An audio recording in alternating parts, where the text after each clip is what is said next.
self-leadership and transforming executive performance with Ross Swan as our guest today. So what if I told you that poor leadership doesn't just affect workplace performance, it ripples through people's entire lives, affecting their families, their confidence, and their well-being. So my guest, Ross Swan, has spent 25 years coaching executives across Australia and Asia, and he's been seen firsthand, I should say, how transforming one leader can transform hundreds of lives. After decades in financial services, Ross made the courageous decision to pursue his passion for coaching, eventually relocating to Singapore, where he became a pioneer executive coach. His approach, a little bit different. Instead of focusing on management techniques, Ross helps executives lead from within, emphasizing self-leadership and inspired leadership. In this episode, he shares a very powerful story about an executive who publicly berates a team member, and then the one simple question that changed everything. He also explores why executives who need coaching most are often the blindest to it, and how to create those breakthrough moments that transform leadership behavior. You don't want to miss this episode with Ross Swan.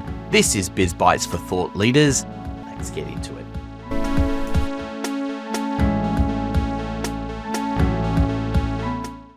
Well, hello everyone, and welcome to another episode of Biz Bites for Thought Leaders.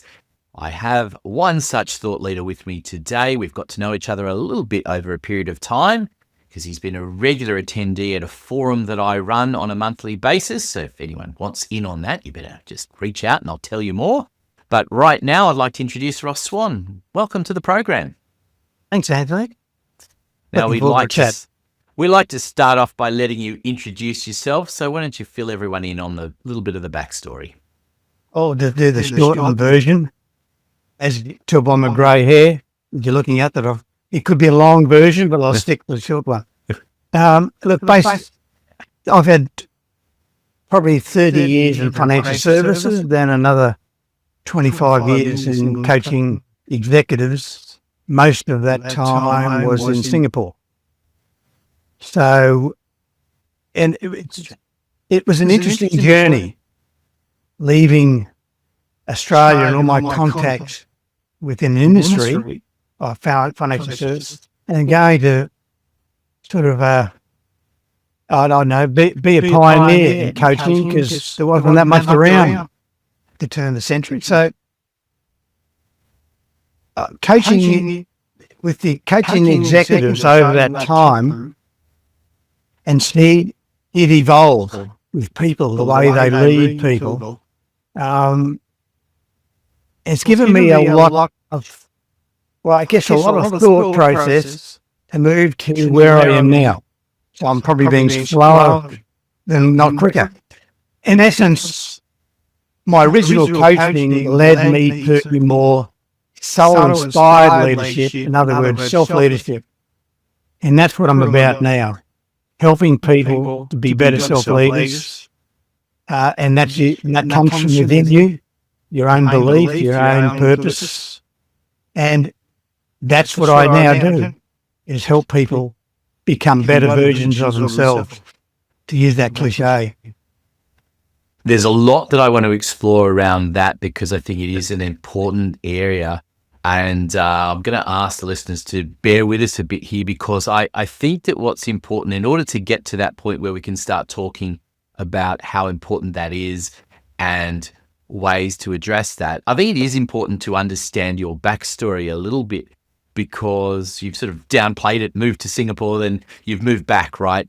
So tell me about that time. I mean, you were, first of all, financial services, and then deciding to make a leap. I mean, was financial services where you wanted to go originally? And then how do you make that leap to then jump to Singapore? Yeah, that's a good question, Anthony. I'm writing a book, and I actually cover some of those aspects. It's interesting, when you grow up in your high school, there's pressure on you to decide what you want to be, what you want to do. I had absolutely no idea. So I floated through school. I just passed things. Primary school, I'd be way up at the top of the class. But when everyone got studying in high school, I fell right back because I had no vision of what I wanted to do. And in hindsight, coaching and helping people, if I'd said that when I was 15, people would think I was a bit strange. Yeah, so anyway, it evolved. I fell into financial services, joined the local national bank in town. I came up from Nambour, and that's how I went to financial services. End up state manager of the insurance company, both in South Australia and back home in Queensland. So I got to a level, and then I thought, I don't know whether this is for me. Actually, we did some training on whole brain thinking, right? And where the facilitator was looking at what part of the brain you use. Well, we did this, and I'm a senior executive there, and all the other senior people. It ended up they were all sitting on one side of the room, and I was the other side by myself. I thought, maybe, I'm not certain. To be working with actuaries or whatever, I don't know. And I thought, so anyway, it got me to start thinking. But in essence, it was my manager who always implemented me, be true to yourself. And I started seeing, because I helped him, I fell into coaching because I helped him. He had different hot spots around Australia. So he'd send me to sort out the issue because I just naturally could do it. I could help people and motivate people and find out what's wrong. So he encouraged me to do that. But one thing I learned, just how much poor leadership, how much it just affects people's lives. Like you work all day, you're a poor leader, everyone has a toxic environment, then they go home. It's like I go home and kick the cat and do what you don't like it. Like it just flows out. That's when I started saying, I'd like to do coaching. I'd love to help some of these people. Because the more I help them, the better lives everyone under their sort of control has better lives. And that's how I started. I mean, that's a big leap to make, to be working, in somewhat of security of a financial services company in a decent position, to then say, I'm going to be a coach in a completely different way, because it's not like you were doing the same thing that you were doing in the financial services company. Yeah. So that's a significant decision. How hard was that decision at the time? It was a bit to make, and then my boss was retiring, and I just saw this as a catalyst to go rather than be the only one in the room. Yeah, so I thought, no, now's the time I'll go. So it sort of happened that way, and I think that's what the universe does. That to you, gives you beat up the backside at times, and now I'm out by myself, and I did that for a couple of years, and I was not starving, but I wasn't far from it. But because a lot of people saw me as a financial services executive, and I, so that's why I went to Singapore. I was going to say, people have a great way of pigeonholing you. They do, and it's always a strange thing to me, because particularly in this day and age now, you hope that it happens less because there's so much fluidity in the way that people move around. But I know personally that I worked for a number of years as the communications manager for the largest funeral company in Australia.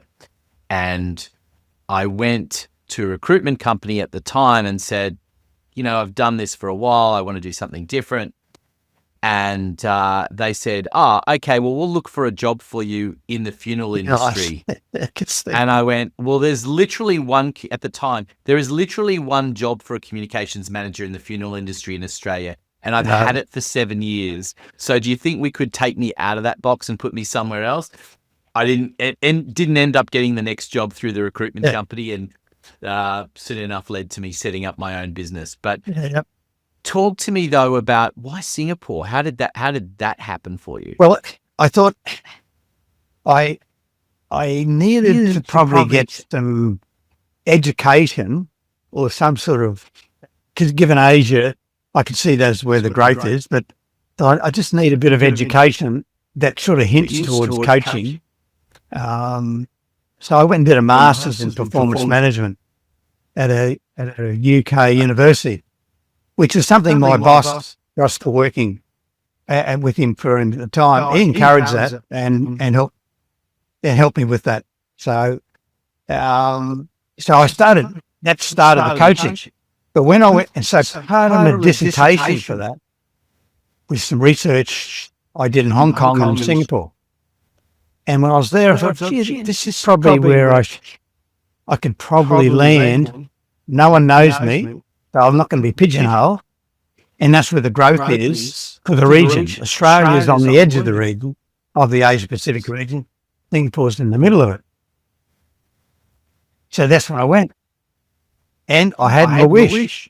No one knew me. But unfortunately, no one knew me. I'm knocking on doors, and they go, who are you? And what are you doing? We go, what sporting team do you coach? Like the start. It was hard. And that forms a lot of what I talk about that I'm writing about now. That quite a few people who know me keep encouraging me to do, because it's that belief in self and what you want to do, only thing that keeps you going. If you listen to your head, I would have packed up, come back here, go working for an insurance company or a bank again. Right. But I just kept going. It's just, and for 20 years, I feast and famine. You'd get a good project. Ironically, most of the good ones I had were back in Australia, but through a US-driven client, I used to subcontractor, right? But in essence, it's that belief. You just got to, it's that belief that I wanted to help people be better leaders, so all the people under their influence have better lives. That was what kept driving me. That was my essential purpose. I think it's so important to get this story, because to me there are a number of coaches that are out there.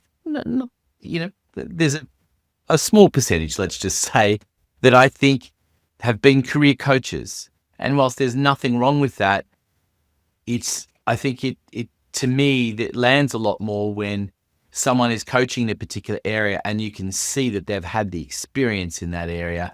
And so what they're bringing out is the experiences that they've had and offering it to other people, and how to navigate that is a lot stronger one. So talk to me then, what has, provoked the move back after 20 years? And you've obviously established yourself, you've gone from not being known to obviously being known and having a network over there. So what makes you pack up your bags and move back to Australia? There's a couple of reasons. The first one, I was doing a lot of subcontracting work at this firm in the US, and I do get a lot of work in Asia Pacific. And I was certainly not in the financial services. I probably coached 50% of the leads would be engineers working for construction companies, oil and gas, the list goes on. But COVID hit, so a lot of that work disappeared. I was working on a project in Bangkok at the time. Come home for the weekend, never went back. So we completed that online, that job, but now they just wound it all down, because they were in oil and gas, and they were bleeding at the time with all that. So, but then it was hard to roll out of that. It's interesting. So one of the reasons was that I was struggling to get momentum again. This is the feast and the famine, right? And And like anything, when you challenge, boy, do you learn a lot about life and yourself. So I thought I had challenges leading up to that, but post-COVID, it just seemed to happen more and more. It just became up and down. And I was, at the same time, I've got grandchildren in Australia. I've been divorced for quite a few years, and I have another partner in Singapore, right? So, but my grandchildren are now getting older, asking, why don't you come and watch me play cricket, granddad, or football or something else? So I'm missing that. So I thought, no, I can go. So I was thinking about coming back. And then I was about to start 2024 with a full book of engagements looking to be all year. Thinking this could be the breakout year. This could be, I've never had a whole year. And within a month, everything went to zero. Just about 18 off. And a good friend and client who was promising me probably about 18 months' work, CEO of a company, and these are jobs I'd have 3 days a month or 4 days a month or a month, whatever.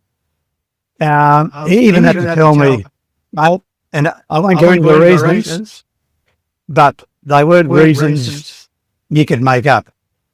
Yep. Like they're all legitimate. And I told him the other one, he said, you cannot make that stuff up. And he said, even what I'm telling you now, it's things that happen, but very rarely. So that all went within a month, from a hero to zero. And I thought, that's the universe saying, Ross, go home to Australia. Because so that's where I come back. And I've just taken a bit of time to spend a bit of time with family. Now I'm cranking up, and I want to talk about that story, because people I've coached, the ones who keep coming and want to keep coming back, are the ones that connect with that desire and belief they have their sense of purpose as a leader. And so they keep coming back for more chat, more conversation. So that's why they're the ones saying, write a book. And that's happening in the background, and we know that. And we'll look forward to talking about it when it's done as well. But so let's turn a little bit to the shift that you're making in terms of the style of coaching that you're doing, moving away a little bit from the executive style coaching, which in itself, I mean, here's a question that I wanted to ask you, and particularly whether you're going to see this in the shift that you've made. There is a lot of this executive coaching idea. There's and I find it fascinating that business owners and CEOs and maybe some upper executive management in larger companies, coaching is the norm. People get coaches. It is an accepted thing that you should do. It is now, yes. Yep. Personally, I've had coaches for a number of years. That what's interesting to me is there a lack of coaching that is happening at lower levels? Is this being reserved just because you're going to be, you're a CEO or a business owner, or you're aiming to get that way? Is there a lack of coaching that happens at lower levels, and particularly as you're seeing moving from this executive coaching to more around self-belief and those kinds of ideas, which have everyone can benefit from? Is there a gap? There is a gap. I think the gap is probably getting a bit shorter. But certainly there's still a gap. Like, I'm not brought in to coach someone at middle to lower management, but I've coached a lot. But that's because I'm there coaching their boss. and he or she's asked me, can you have a little chat to so-and-so? And I coach him because I sit in many leadership meetings with Tom coaching, because I do a lot of walk-arounds. They end up seeing behavioural challenges from everyone. So I end up doing it, but it's more likely it's added hours to the boss's account than having a separate account for John Smith or something, right? Or Mary Smith, right? Because they wouldn't get through the budget. So they'd worked out that way. Which is rather unfortunate, by the way. I think I think a lot of larger businesses miss the mark that if they can offer coaching opportunities to people who aren't even in management positions, or they might be in lower management positions, but that's where the opportunity lies, because if you can get so much more out of people when you pay attention to those people and steer them in the right direction. I definitely, looking back on it now, we spoke earlier about when I was communication manager in the funeral industry. I mean, I would massively have benefited from a coach at the time. I was making a lot of stuff up as I went along the way, and I think they would think, and I think think that I did a pretty good job at the time. It was a great learning curve, but I think there were also other directions I could have gone and benefited if I'd have had that coach alongside of me. Now, not blaming the company. It was quite a few years ago, by the way. So it wasn't as prevalent as it is today. Yeah, it is. Yeah. So talk to me about this shift that you've made from the sort of executive style coaching into more personal development. What's brought the passion out in that? Because it's a little bit come out in your story, but what's the passion for that? And where is this going? Where are the opportunities here? Well, passion comes from that. To be successful coaching executives is to start with themselves and to lead themselves. And where the most success was when they could, when the light bulb would go on. Oh, so it's me, not everyone else. Yeah, it is you. Now let's look at you and get that right, and then let's work on everyone and how you connect with everyone and so forth. So that's where it all went to. So it was interesting. Like when I started coaching, if I'd mentioned to someone that you should lead from within, so like being soul inspired, listen to your inner self, I would have gone, no, mate, not me. What? How do I deal with these people? So, but that over time that changed. And that's in about 2015. I started a business called Soul Inspired Leadership, but I wouldn't have started that name earlier on. It's quite an interesting area when you start getting into this, because I guess the first question is, how difficult to sell is it from the point of view that do people have to recognize that they need this personal development, or because there's a big difference between you coming on as an executive coach where people understand that need. Okay, I want to navigate, and do better in business. And so they're thinking more in terms of the business. Yep. And then you turn it around and you go, okay, you need some help in this area. And that's okay to make that transition when you've got a relationship with someone and you say, hey, we've been working on this, but actually you need a bit of this. But to come out and start saying from the beginning, saying, hey, I'm here doing personal development, how many people are putting up their hands and saying, yeah, that's me, I need this? Well, I guess I'm not probably saying that so much, right? I'll give an example of a person I coached. He's an engineer at a team of about 100 in quite a large company. And they asked me to coach him because there's some challenges with the way he dealt with people and et cetera, et cetera. Anyway, it's there's a graveyard of coaches before me. So you don't go there and say you need to lead from within, right? They've got to take them there. You've got to take them to within. So we had an episode where he berated one of his staff, a lovely guy, about 28 years of age, and they have all desks in Pigpen type thing, so everyone can see and hear what everyone does. So he comes out of his office, berates this guy. I won't go into it, but it's and wandered off back in his office. So that word came to me, and my next chat I had with him, I asked him about it, and he said, "Well, he's got to learn. He's got to be fair." So I thought I'd just do it out there. That just makes him feel as though he'd be more motivated to do what I'm telling him to do.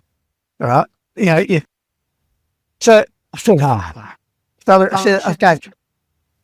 He's a good fellow and everything. He's very popular, and he's just had a baby. He's got a 2-year-old son. Right. So you yelled at him the other day. How do you think when he went home? And I won't mention the kid's name, but I knew he knew the kid's name, right? I said, so little Johnny comes up to his dad, tugs on his leg and says, how's your work day, Daddy? All smile, all excited and singing. How do you think he's feeling? What do you think he's thinking to himself?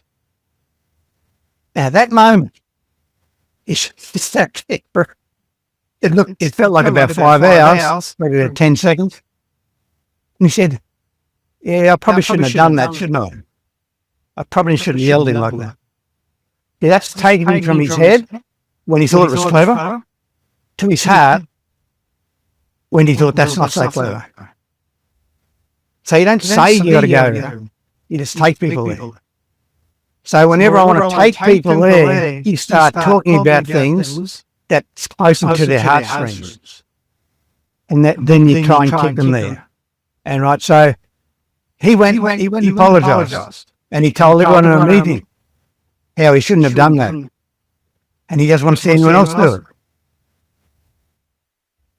That's not to say because he still struggled, but he got a little better.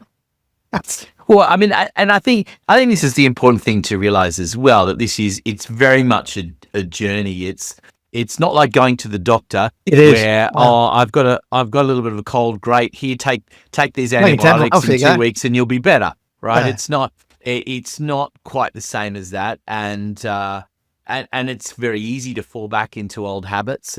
It does. Making these kinds of shifts is huge, and it's ongoing, but it's being conscious of it, and it's having someone such as yourself that you can confide in and say, well, this is what happened this week, and being called out for the things that maybe you didn't realize, or being accountable for that in a different way, because that's one of the hardest parts about leadership is having accountability. I mean, for plenty of people out there that will be listening to us now have got their own business. So there isn't really any accountability as a business owner. You've got team, more than likely, and you're trying to keep them in line, but who's keeping you in line? That's right. A thought come into my head then you're saying that, Anthony. A lot will say, well, it's my business, or this is my team, right? So therefore, I'm doing this. So on that guy as well, if I sat down, we worked out, I thought, let's look at it from the head perspective.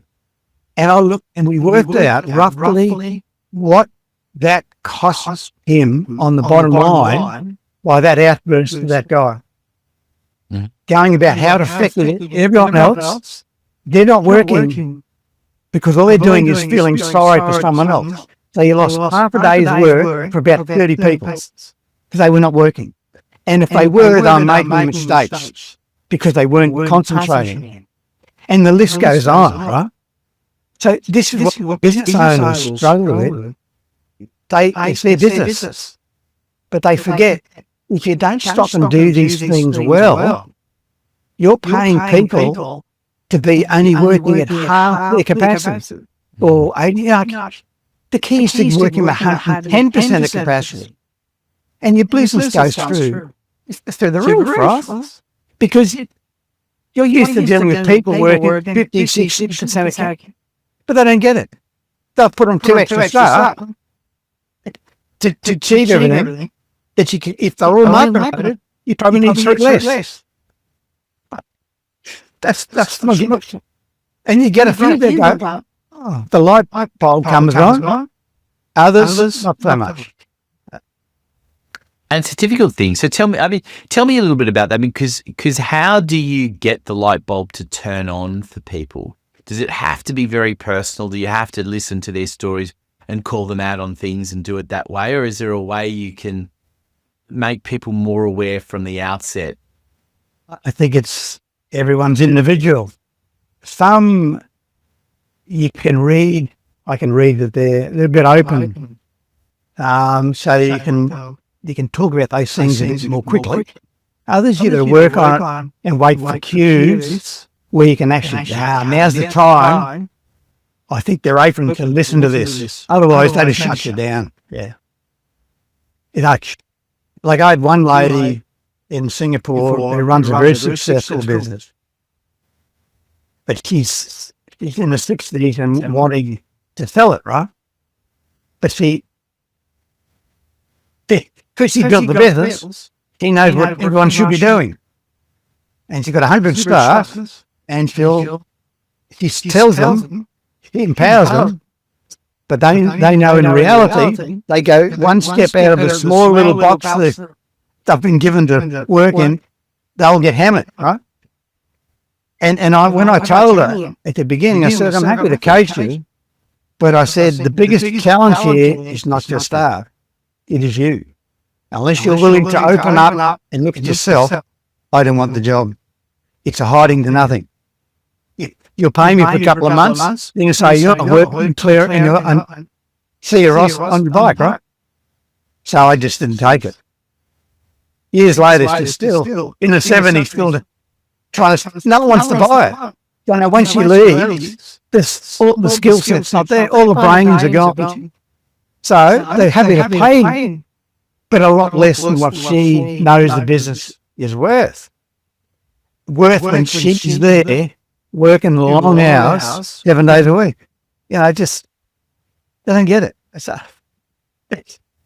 It's a very difficult thing for people to let go. It is. That's right. You know, and how so let's assume that she said yes, and it's a pity that she didn't. How, you know, and people in a similar situation, how do you coach that to get people to let go? Every case, it'll all depend on who they're letting go. Work for the ones they probably respect the most. They're more easily to let go, and then work with them and discuss it with them, get them to talk it out. What paranoia are they now feeling that they need to go in and poke their nose into what's happening, right? It's just letting it's that bite your lip and just grin and bear it. It's just getting over that and just helping them do that. I think that's the biggest experience. I was going to say, one of the biggest challenges I would imagine is that, and I think every business owner has probably experienced this, is that you let go of something and it goes okay for a while, and then something happens and you're forced to either pick up the tools and do it again, or, you know, something goes wrong, and that's the point where it's really hard to maintain that letting go and not going back into those old habits. Yes, I agree, and it depends on the situation and the person, and discussing if something goes wrong here. So Anthony, something goes wrong. What will it cost you? What's the worst case scenario? And sometimes it's very little, or sometimes it's a lot. Then we have to put some parameters in but it's just how you talk to that person. You might say, "Oh, look, I feel confidence in you, Anthony, to be doing this, just because I know it's you're eager and you're keen to get this going, and I want you to learn. I want to help you with my expertise, so I'll check in on you. I'll give you a call once every whatever it's going to be, right? Yeah, and you get their permission. Look, you got to do things to ease that along, so you're not going sort of let them have it, and I'll just be in the dark. You're helping them tell you, and I might say to you, "So Anthony, now that I've got this task for you, how do you intend to approach it?" And you ask questions, and then they give answers. Well, that's a good idea. Have you considered doing it this way? Just a thought. See, you've got to work out and get a garbage. How serious.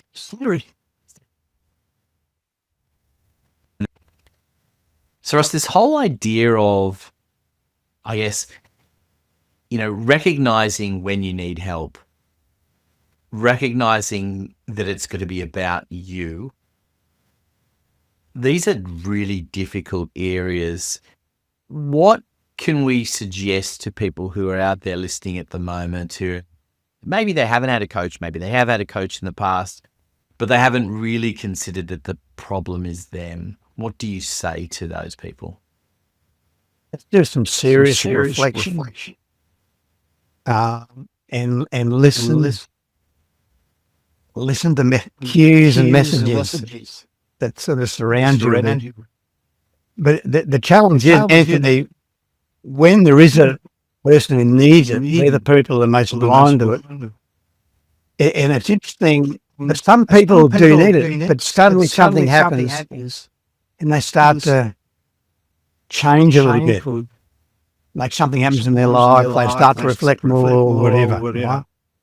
As soon as that slightest little message comes there, that's the time to act. Because something's telling you, right, that you need to be doing this. That's coming from within. That's your intuition saying, Anthony, you need to be doing this. But a lot of people dismiss it for a bit until it gets louder and louder. But the key is, if you get a little feeling, I should, then reach out to someone, reach out to me, anyone, right? And just test the water. Then you start to realise what it is. It's not me telling them what to do. It's me helping them, that's all.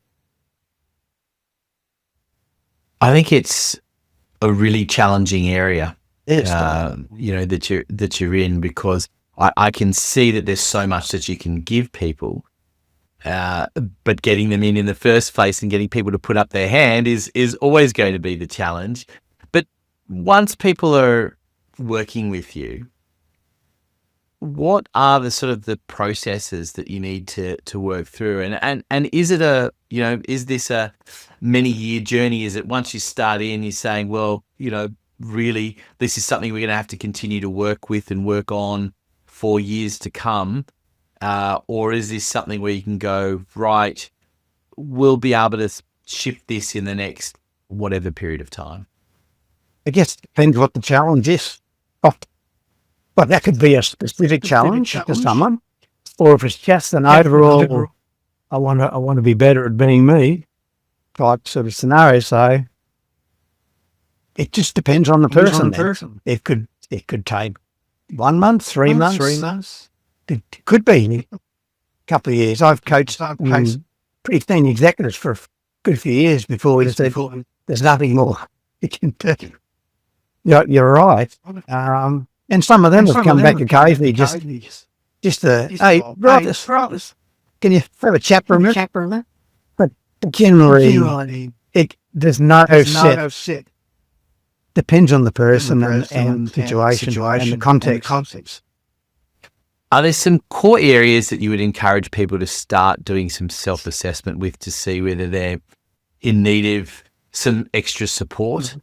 there's some things that people can reflect on and do quite specifically to say, if I spend a bit of time on this, it'll reveal whether I need something?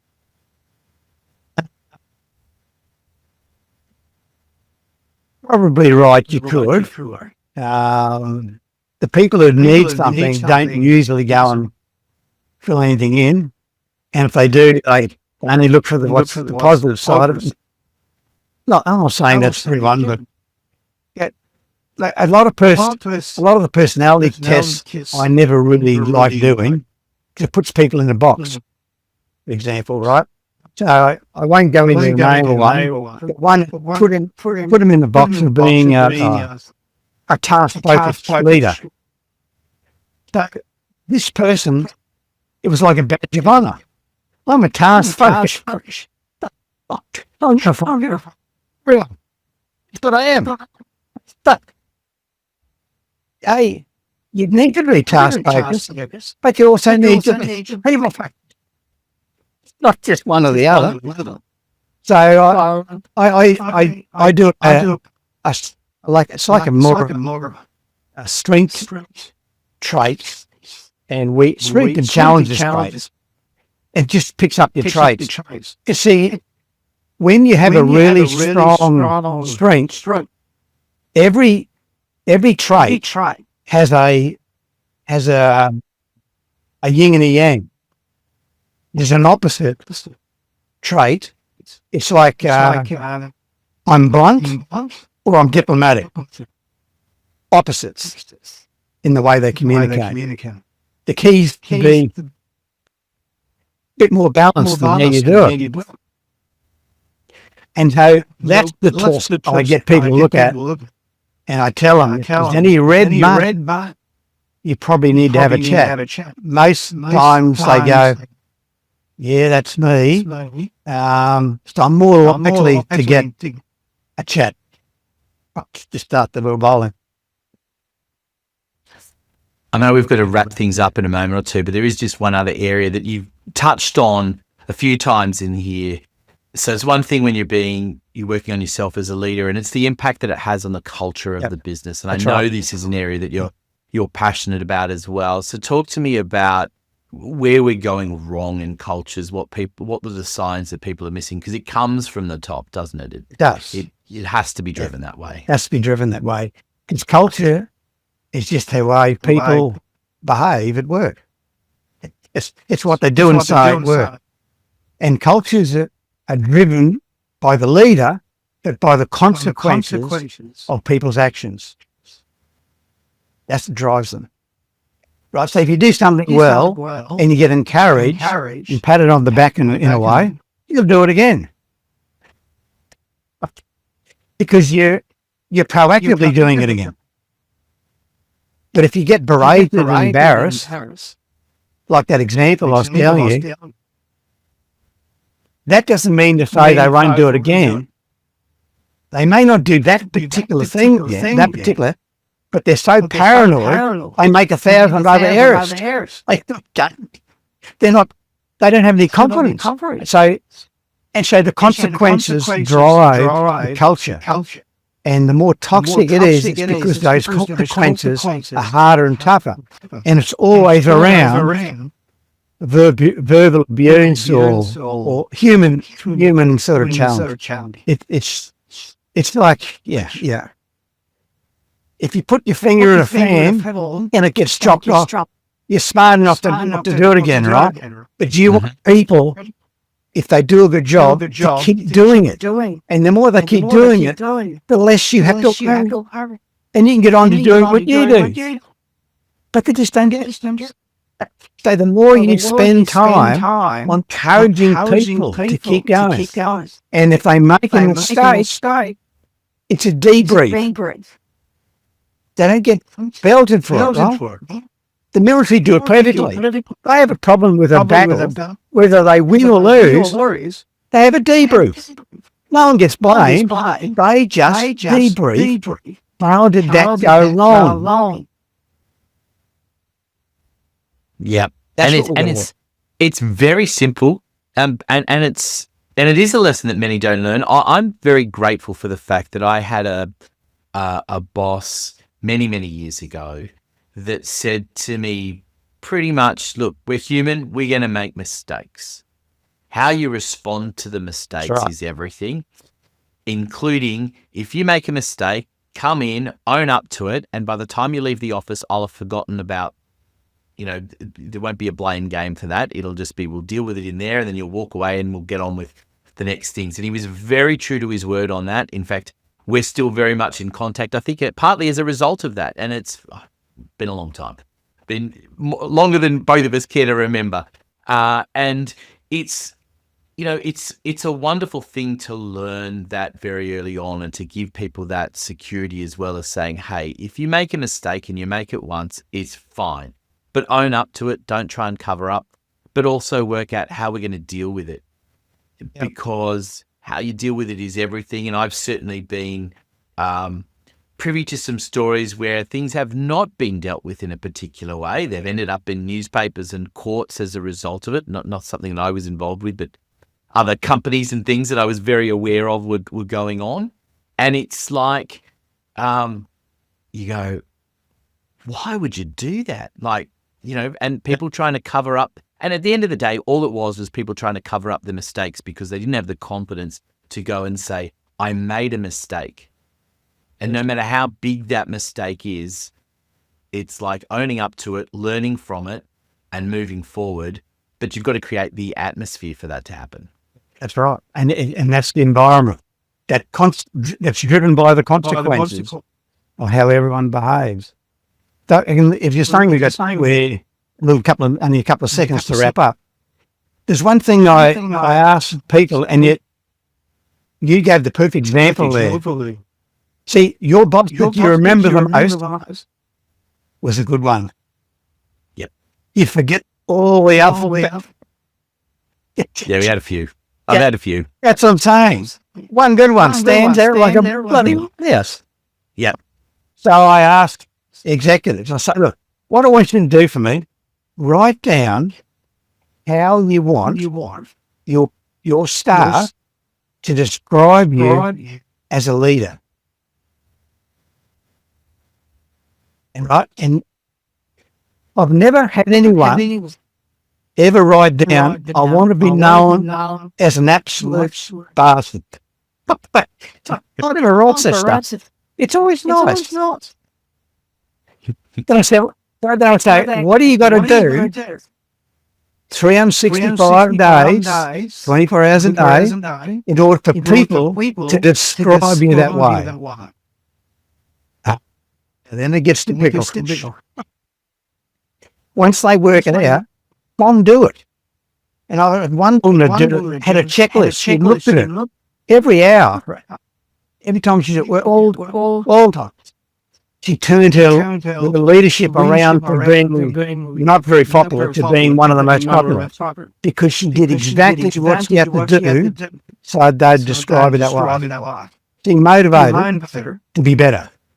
Others talk about it, don't do it.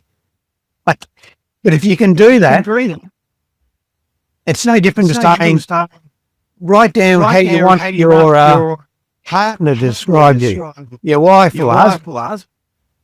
What are you going to do for them to describe you that way? Well, now you got to do it.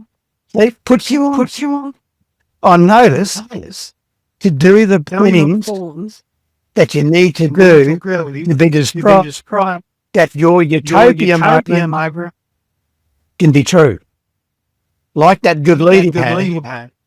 He did the right things, and hence you're still in contact with him, and you always brings a smile to your face and hear his name, right?